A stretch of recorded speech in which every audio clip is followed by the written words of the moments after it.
guys, here we are for a short track guide in the ARCA Menard series cars at Watkins Glen. For this track guide, I'm going to show you my hot lap first, and then I'm going to break down the lap in slow motion and show my approach to each corner. For this track guide, I'm using the baseline Watkins Glen setup, with the only changes being using a steering ratio of 10:1 and a brake bias of 61%. Also for the track settings, I'm using a track temp of 116 degrees, air temp of 78 degrees, and track usage of 36%. Now let's get on to the lap.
Now let's break down that lap in slow motion.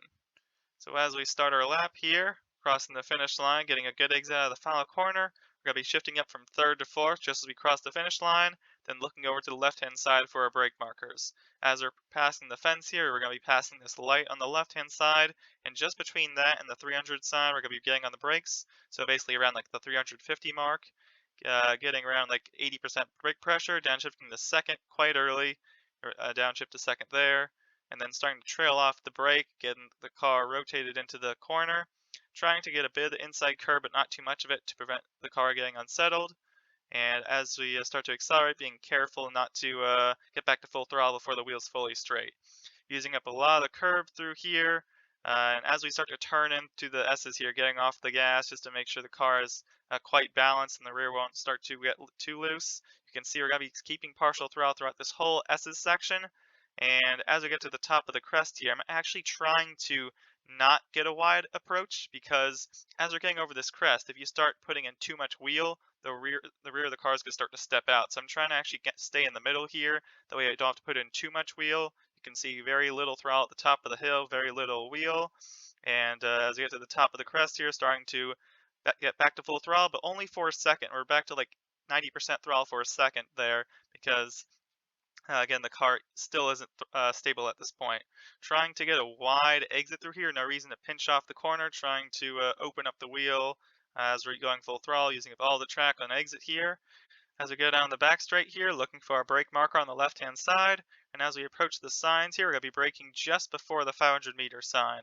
So as we get alongside it, get it hard braking, like 95% brake pressure, getting most of the braking done in a straight line, and starting to trail off as we turn into the apex. Now the goal is, as we go over this curb, trying to have a straight wheel with no inputs.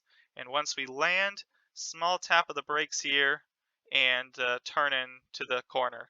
By getting on the brakes there, I'll put a lot of weight on the front tires and it'll give them grip to help rotate around through this bus stop. So again, once we've got the car turned in through there, getting back to full throttle quickly, then partial throttle as we go around the carousel. Small tap of the brakes here, just trying to hug the inside for most of this. The car will kind of run out a bit wide. The goal is just to try to keep it as close as possible. And as we're getting on the exit here, you really want to start to unwind the wheel before you get back to full throttle. You see I get to the throttle a bit too early, have to counter steer and let off the gas quickly there, but there is a lot of runoff in case you do make that mistake of putting a little too much wheel in.